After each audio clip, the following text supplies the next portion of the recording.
ఢిల్లీ ముఖ్యమంత్రి అరవింద్ కేజ్రీవాల్ ప్రాణాలకు ముప్పు ఉందని చెప్పి ఆప్ నేతలు కేంద్ర ఎన్నికల సంఘానికి ఒక లేఖ రాశారు. What is the strategy sir? And నిజంగా థ్రెట్ ఉందా? ఈ తరహా ఆరోపణలు ఆప్ నేతలు చేస్తూ ఉన్నారు. థ్రెట్ ఉన్నా లేకపోయినా రాజకీయ పార్టీలు ఈ మాటలు అంటూనే ఉంటాయి. ఇప్పుడు మన ఆంధ్రప్రదేశ్లో చూడలేదు రవిశంకర్ గారు, జగన్మోహన్ రెడ్డికి ప్రాణానికి ముప్పు ఉంది, జగన్మోహన్ రెడ్డి హత్య కుట్ర జరుగుతున్నాయని గులకరాయి దాడి సందర్భంలో మాట్లాడలేదా? చంద్రబాబు నాయుడు రాజమండ్రి సెంట్రల్ జైల్లో ఉన్న సమయంలో లోకేష్ అనలేదా చంద్రబాబు నాయుడు ప్రాణాలకు ముప్పు ఉంది అని?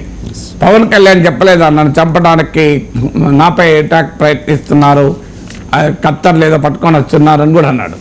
సో అందువల్ల రాజకీయ నాయకులు ఈ థీరీ మొదటి నుంచి కూడా ప్రచారంలో పెడుతూనే ఉంటారు. సో ఇదేం కొత్త థీరీ కాదు, నేను ఇందిరాగాంధీ టైం నుంచి వింటున్నాను, చంపడానికి ప్రయత్నం చేస్తున్నారు అని. సో అందువల్ల వెరీ అన్ఫార్చునేట్ థీరీ. దీనివల్ల ఏమవుతుందంటే మన చిన్నప్పుడు పులి అనే కథ విన్నాం. సో పులి రాకపోయినా పులి అని బాబు అంటే యాక్చువల్గా పులి వచ్చి మేకల మీద పడ్డప్పుడు పులి అని అరిచినా కూడా పెద్దవాళ్ళు ఎవరు రారు, ఎందుకంటే ఇలాగే బట్టిగానే మళ్ళీ వీడు జోక్ అంటున్నాడని. సో రాజకీయ పార్టీల పరిస్థితి కూడా సేమ్ పులి అన్న కథలాగా మారిపోయింది. రేపు నిజంగానే ఏదో ఒక రాజకీయ నాయకునికి ప్రమాదం ఉంటే కూడా ఎవరు గుర్తించలేనటువంటి పరిస్థితి తీసుకొచ్చారు.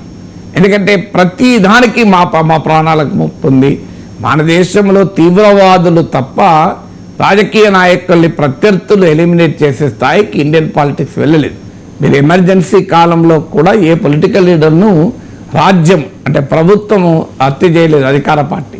అఫ్కోర్స్ ఏదన్నా స్థానిక స్థాయిలో ఘర్షణల్లో చిన్న నాయకులు కార్యకర్తలు చంపుకున్న సందర్భాలు ఉన్నాయి, తీవ్రవాద దాడుల్లో మరణించినటువంటి సందర్భాలు ఉన్నాయి. రాజీవ్ గాంధీ కానీ ఇందిరాగాంధీ కానీ నాకు గుర్తున్నంత వరకు మీరు చెప్పండి, మీకు గుర్తుంటే దేశంలో ఒక ప్రముఖ రాజకీయ నాయకుని ప్రత్యర్థి పార్టీ చంపిన ఉదాహరణ చెప్పగలరా?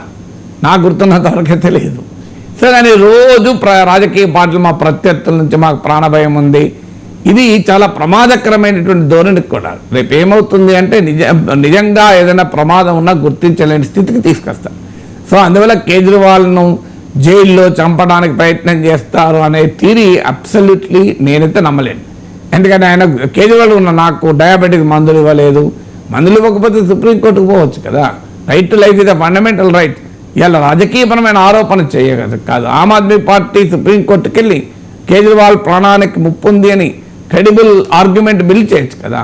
సుప్రీంకోర్టులో వాదించే లాయర్లు ఏం ఆప్కు తక్కువ లేరు కదా. మరి ఎందుకు సుప్రీంకోర్టుకి వెళ్ళలేదు?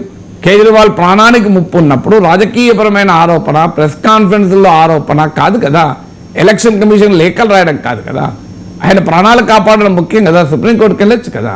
సో మందులు ఇవ్వన కేజ్రీవాల్కు డయాబెటిక్ మందులు అందుబాటులో లేనప్పుడు సుప్రీంకోర్టుకి వెళ్ళలేదు, మరి ఇప్పుడు ఎందుకు వెళ్ళలేదు సుప్రీంకోర్టుకు?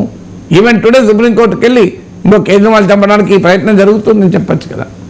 అందువల్ల ఈ రకమైన పొలిటికల్ ఆరోపణలను సీరియస్గా తీసుకోవాల్సిన అవసరం లేదు. దేశ రాజకీయాలు ఇంకా ఆ స్థాయికి దిగజారలేదనే నేను నమ్ముతాను.